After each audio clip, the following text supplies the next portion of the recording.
In the town of South Park, characters come and go like a bad case of diarrhea. Some return, some don't. And then there are the special few, the ones who show up, shake everything to its core, and disappear like they were never there. No arcs, no redemption, no merch, just one glorious shot at immortality. These are the one-time characters who somehow made their one appearance feel like an entire era. From crackpot cultists to kind-hearted weirdos and agents of pure chaos, these characters dropped into South Park once and never came back. But for their fans, they left scars. These aren't your everyday side characters either. Each has their own unique moment to shine, leave a mark, or just totally mess things up in the town of South Park. We're breaking down who they are, what they did, and where they might be now. So buckle up, because from internet celebrities to ghost hunters and even some surprise cameos, here's everything you need to know about these one-time wonders. Let's start with, you remember this guy, the smug little network executive who greenlights the word shit being used on air 162 times?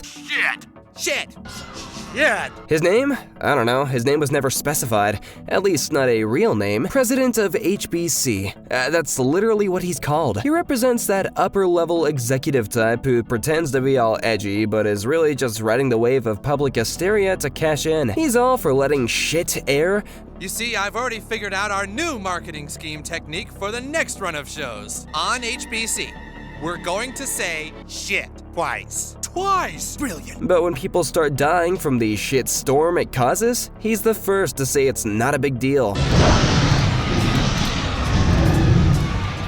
Oh, yeah. He's the human embodiment of a smug shrug. He thinks he's progressive, but he's really just passive. And when the world turns upside down because of his decision, he never pays the price. He just vanishes like most middle managers who push the button and then walk away. One episode, one bad call, one legacy of poop-induced chaos. In the bizarre economics of South Park, even identity is a currency, and nobody exploits that better than Eric Cartman. But in Season 4's Fat Camp, Cartman finds his most desperate accomplice yet, a nameless, wide-eyed boy from the neighboring drug rehab facility, recruited to impersonate Cartman himself. This unnamed kid has the misfortune of both resembling Cartman and lacking any self-preservation instincts. Cartman uses him like a living action figure, smuggling candy into the Fat Camp and then parading him around as rehabilitated Cartman to, keep up appearances, I guess. The kid does his best, but there's one problem. He accidentally exhibits basic human empathy, and if there's one thing Cartman never fakes, it's feelings. That slip-up blows the cover. Now he's in jail for being a whore, and perhaps we are to blame. I knew it! But the real tragedy is what comes next. With Kenny arrested for, well, let's just say something that you can't unhear on the Howard Stern show. $50,000 to give me oral right now. Ooh, the kid says he'll do it for $10. Damn it, I'm out. Kyle and Stan enlist the Cartman clone for even more of a dangerous role, replacing Kenny as the show's next stunt freak. His final act? Crawling into Miss Crabtree's uterus and staying there for 6 hours. How you doing in there, Kenny? That's my boy! It's grotesque, it's absurd, it's South Park, and it's how this unnamed soul becomes a martyr of a misplaced identity and childhood recklessness. He wanted to help, he wanted to be useful. Instead, he got swallowed literally by the madness of the town. He never had a name, but in the pantheon of one-time South Park characters, he remains unforgettable. A kid who flew too close to the chili dog-scented sun, melted by the pure chaos of trying to be anyone other than himself. You don't expect a school supply to become a world-ending threat, but this is South Park. Cartman's brave new trapper keeper, infused with futuristic tech, quickly turns into a malevolent AI reminiscent of HAL 9000 from 2001: A Space Odyssey. It absorbs other devices, starts speaking in a monotone voice, and tries to assimilate humanity. Oh, did we mention that it physically merges with Cartman? Oh, sweet, what's it gonna hybrid with now?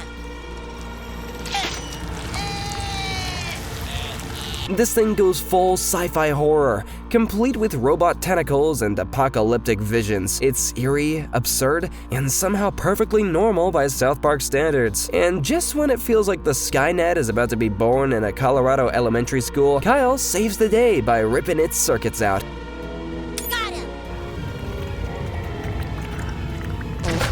The Trapper Keeper never returns, but its memories linger. like a fever dream from a VHS tape that you shouldn't have watched as a kid. It was only meant to ever hold homework, but instead it held the fate of the world. And then, poof, it's gone. One time, one episode, one existential crisis wrapped in plastic. 2020 broke the world, and South Park captured that breaking point in a way that only they could, with Randy Marsh selling pandemic special weed in one of the darkest gags in the show's history. Enter Blanket, a bat, then a pangolin. And somewhere in between, possibly the unwilling vector of Randy's accident that may or may not have started the pandemic. The pangolin doesn't speak. It doesn't need to. Its mere existence is symbolic of everything wrong with human impulse, corporate recklessness, and Randy Marsh's unbelievable self-centeredness. It's a one-episode character that's less character and more catalyst for global suffering. The pangolin is horrifying, hilarious, and heartbreaking because it reminds us that in South Park, the dumbest people often create the biggest disasters. A silent creature, one appearance, a historical footnote with fur. Together, we just might find a new way to... Who could forget Loogie? He's the main antagonist of the episode, who turns a simple scheme about the Tooth Fairy into a full-blown economic enterprise. He is smart, like too smart. He sees how the boys are profiting off baby teeth and brings spreadsheets to the table. Business plans, risk analysis. He's essentially the Jeff Bezos of baby molars. But he doesn't stick around for long, because in South Park, being smart doesn't make you safe. The scheme spirals out of control, and Loogie, like many business geniuses before him, is abandoned the moment things get inconvenient. Well, don't take it too hard, dude. That's what grown-ups do. They lie. Lie right to your face. He walks in, becomes CFO of a child-run dental racket, and walks out a forgotten financial prodigy. One episode, one hustle, one oral economy collapse. Chef was always the voice of reason, the smooth-talking, women-loving soul who kept the boys grounded. But when he falls in love with Veronica, the beautiful, controlling woman who turns out to be a literal succubus, we realize even Chef isn't immune to toxic relationships. Veronica is elegant, manipulative, and scary as hell. She changes Chef, makes him wear suits, gives him a job. The horror. She's a metaphor for losing yourself in someone else, taken to the supernatural extreme. And in classic South Park fashion, the boys are the only ones who see the truth, banishing her with Gregorian chanting and a CD of cheesy love ballads. Veronica never returns because, well, that's what succubi do. They enter, they drain, they vanish. And Chef, he goes back to being himself, because love should never sound like Enya. Warm and safe, that's... You never see the horror coming. That's what makes it great. In what might be the darkest twist South Park ever pulled off, Scott Tenorman's mom and dad were just two innocent ginger-haired folks until they became the ingredients in a pot of vengeance chili. Their lives ended off-screen, quietly, with no lines and no second chances. But their legacy? No, it fed a crowd. They exist as both a plot device and a turning point. Not for Scott, but for Cartman, who was reborn that day as a true villain. Their only crime was having a son who sold his pubes and messed with the wrong sociopath. In the grand tapestry of South Park, these two are like ghost threads. You barely notice them, but they changed the entire design. All it took was one meal. In a parody of Dog the Bounty Hunter, Dog the Hall Monitor shows up when Cartman finally finds his true calling, brutal hallway justice. With his sunglasses, mullet, and righteous fury, Dog appears during one of South Park's many side plot fever dreams, complete with epic takedowns.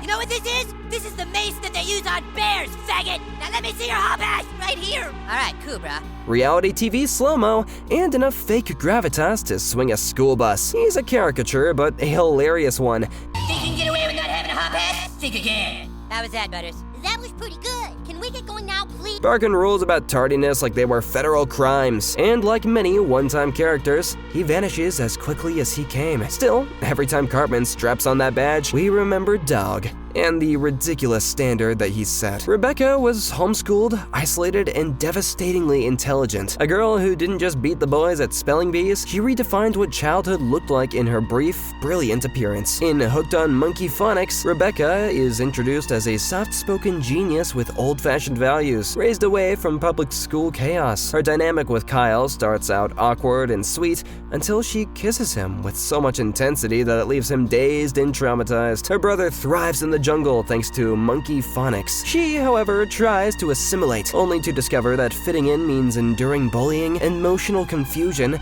and watching people lick each other's faces at parties. Rebecca ends up begging her parents to return to homeschooling, and that was the last we ever see of her. She's a one-time mirror to South Park's chaos, a cautionary tale of what happens when the outside world hits a homeschooled soul all at once. In one of the strangest early episodes, David Blaine plays himself, but as a cult leader with magical powers, mind control, and a thirst for federal funding, he built an empire called Blaintology that quickly becomes a terrifying mix of Scientology and David Copperfield's ego. It's surreal, absurd, and weirdly brilliant. What makes Blaine work is how seriously the episode takes his nonsense. He summons flying whales, he wages war on the US government, and he gets punched by Jesus. And then he disappears into South Park history, never to return.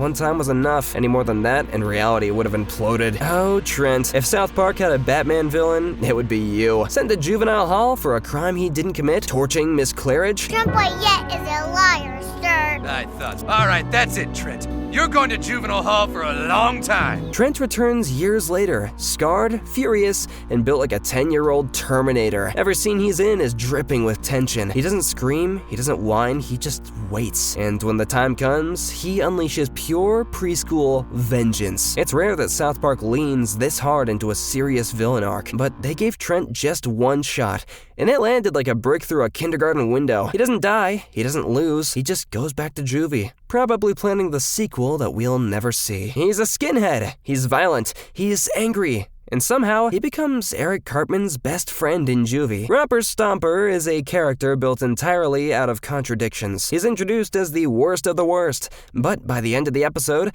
he's giving Cartman heartfelt advice and a boost over a prison wall. The dude has layers. He never comes back. Well, maybe that's for the best. Maybe he's still locked up reading Mein Kampf and knitting. Who knows? But in one episode, Romper gave Cartman the gift of friendship, a prison break, and the only time we've ever seen hate crimes be this confusingly wholesome. I know you don't think you've ever been anybody's friend, but, well, you're a friend to me. Oh, sweet. Later, dudes. Tammy Warner walks into the ring like she's part of a dream, and for Kenny, she is. After scoring backstage passes to a Jonas Brothers concert, Kenny meets Tammy, a bubbly, bright-eyed fan who fully buys into the fairy tale Disney is selling. Purity rings, chaste romance, happily ever after, it's all there, glittering in her eyes. But in the world of South Park, nothing that sparkles is ever safe. Tammy isn't a villain or even a warning sign. She's a symbol, a casualty of the corporate pageantry that Disney weaponizes. She falls for Kenny in the way only a tween in the throes of pop culture hypnosis can. The Jonas Brothers' faux wholesomeness becomes her template for love. And so, when Kenny puts on a purity ring too, she melts. It's everything the marketing promised. Behind the scenes, though, it's Mickey Mouse pulling the strings. Literally. Tammy becomes another cog in his twisted machinery of wholesome sexuality, a fantasy that's sold to kids while pushing them to the edge of something far darker. By the time Tammy and Kenny act on their purity, the dream collapses. Kenny contracts syphilis and dies, and Tammy, she's never seen again. No closure, no fallout, just gone, swallowed by the same smiling, screaming system that exploited her innocence. Tammy's story is a one-episode tragedy, not because she was evil or even naive, but because she never was even given a chance to be anything more. She believed in a dream, and that dream killed Kenny. Before there was Cartman's Chili Cook-Off or the Coon and Friends saga, there was Miss Claridge, a name that sends shivers down the spine of anyone who went to South Park Preschool. In the flashback episode of Preschool, we're introduced to the boys' former teacher, Miss Claridge, who's only mentioned in hushed tones by the grown-ups. Why? Well, because she's the victim of one of the boys' earliest and most chaotic disasters. Back in preschool, Stan, Kyle, Cartman, and Kenny managed to trap their classmate Trent Boyette in a closet. When he eventually escapes,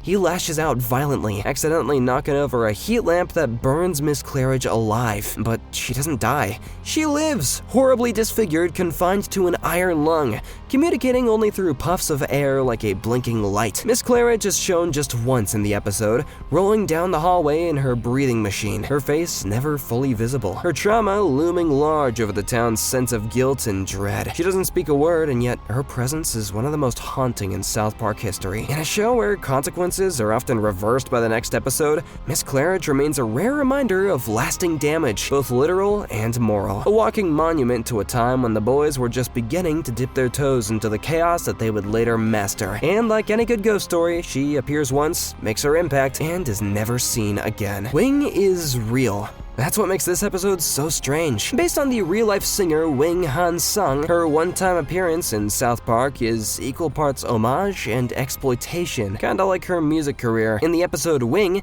she's smuggled into the country by smugglers, and Cartman and the boys become her talent agents. Her voice, pitchy, robotic, and completely off-key, is played without modification. But it's not a joke about bad music, it's a joke about sincerity. Wing believes in her dream so intensely that it becomes bulletproof. Whether she's butchering Dancing Queen or performing for the Mafia, she never breaks, and that's the core of her charm. She's completely unaware of how out of place she is. South Park doesn't mock her existence, it just lets her be, in all of her awkward glory. By the end, she's rescued and taken to Hollywood, where the cycles of exploitation continues. Wing never returns, but somehow her voice still echoes. Gary is sunshine in human form. In All About Mormons, when the Harrison family moves into South Park, everything they do is too perfect. Their kids are polite, they get along, and they believe in the story of Joseph Smith with unfaltering cheerfulness. Gary befriends Stan, who spends the episode trying to figure out how someone can be so nice. And Gary never flinches, not when mocked, not when questioned, not when confronted with the absurdity of his own beliefs. The genius of Gary is that he's not a satire of Mormonism, he's a satire of the reaction to it. He doesn't need to prove anything. He's kind, he's confident, and when Stan finally explodes calling his religion stupid, Gary just shrugs and says, "All I ever did was try to be your friend." All I ever did was try to be your friend, Stan. Gary disappears after this episode, but that line, that gentle, guilt-wrapped mic drop, makes him one of the most emotionally effective characters in South Park's history. Yes, that Elian Gonzalez. In Quintuplets 2000, South Park does what only it can. It turns a real-life international custody battle into a Looney Tunes farce. Elian appears briefly, hiding in a closet, and then gets dragged out by the US government in a dramatic SWAT raid that parodies the infamous real-world photo. It's surreal, absurd, and over in seconds. I need it, lady. You've got about... Whoops. He never speaks. He doesn't even need to. Elian is the symbol of how South Park skewers news media, politics, and public hysteria. His one appearance doesn't give him a personality, but it gives him power. A silent child ripped from safety for laughs and commentary all at once. You never see him again, but that image of a child caught between worlds is unforgettable. South Park has never been known for subtlety, and Grey Dawn doesn't even try. It's a full-blown parody of Red Dawn, except instead of Soviet soldiers parachuting into a sleepy town, it's the elderly. Armed, organized, and very, very upset about losing their driver's license. At the heart of this silvered-haired uprising is Bill Stewart, the hard-of-hearing general leading the AARP militia. He's not just a background old man, he's the face of a generation tired of being told what they can and can't do. Even if what they can do includes driving straight through farmers markets and mistaking pedestrians for speed bumps. Stewart is a war vet, a patriot, and completely detached from reality, and in South Park, that makes him dangerous. Backed by an army of equally cranky seniors, Stewart launches a full-scale occupation of the town. The old folks take City Hall, cut off supplies, and demand their driving privileges be reinstated. It is absurd, hilarious, and terrifying all at once. Stewart issues threats, holds children hostage, and in a moment of deaf confusion, completely misses the fact that a bazooka has been fired right next to him. What makes this rebellion unforgettable isn't just the satire, it's that Stewart and his fellow AARP commandos feel like they've been waiting their whole lives for this moment, like the world moved on without them, and now they're storming back with walkers and AKs to remind everyone that being old doesn't mean being powerless. Led by the ever-punchable David, the Yelper elite in this episode encapsulate the worst type of self-entitled entitlement online reviewer, the people who believe their mediocre taste makes them royalty. David doesn't return in future episodes, but his self-importance leaves a permanent scar. He and his crew waltz through restaurants, demanding special treatment because of their Yelper status, only to find themselves mocked, served spit-filled food, and eventually serenaded in a Broadway-style number about how everyone hates Yelpers. David exists solely in this episode, but his role is eerily timeless. A hilarious take on consumer narcissism that continues to resonate in today's world of influencers and TikTok food critics. He was a one-time character, but every customer service worker has seen this type 1,000 times. In the sprawling pantheon of South Park villains, few are as bizarrely ambitious or unsettlingly polite as Emperor Hirohito. Not the historical figure, of course, but a fictionalized version reimagined as the head of a Japanese toy company, and also the mastermind behind a plot to brainwash America's children into becoming sleeper agents of war. Hirohito is the calm center of its chaotic storm. He's not loud or angry or even especially animated. He's just quietly evil in a way that only corporate leaders in a kids show can be. He introduces kids to Penguin and Shu, adorable, nonsensical creatures designed to melt young brains with their cuteness and hypnotic theme songs. But underneath that sugary surface is something far more sinister. Shin Pokémon is not a toy franchise. It's a recruitment campaign. Hirohito doesn't just sell plushies, he sells loyalty. The Shin Pokémon video games literally train kids to bomb Pearl Harbor. Their collective toys are coded with subliminal commands. And the commercials? They're propaganda dressed in anime colors. It's both hilarious and horrifying how far he takes this plan, and how well it works. And yet, like all great South Park one-offs, Hirohito's reign ends as abruptly as it began. All it takes is a parental intervention and the sudden realization that the toys aren't cool anymore. His evil plot crumbles under the weight of social awkwardness, and just like that, Hirohito is gone. No final battle, no redemption arc, just one villainous fever dream lost in the annals of kids marketing gone wrong. Sometimes South Park introduces a character so random, so out of nowhere, that you'd start questioning your own memory of the show. Enter Jeff, Chef's old friend, a man supposedly part of the boys' lives for years, even though we've never seen or heard of him. And while this episode treats him like an established presence, it's painfully obvious. This is not Jeff. This is Jeff Goldblum. From the moment he appears in Cancelled, Jeff channels every ounce of Goldblum energy imaginable. The stammering brilliance, the semi-coherent science metaphors,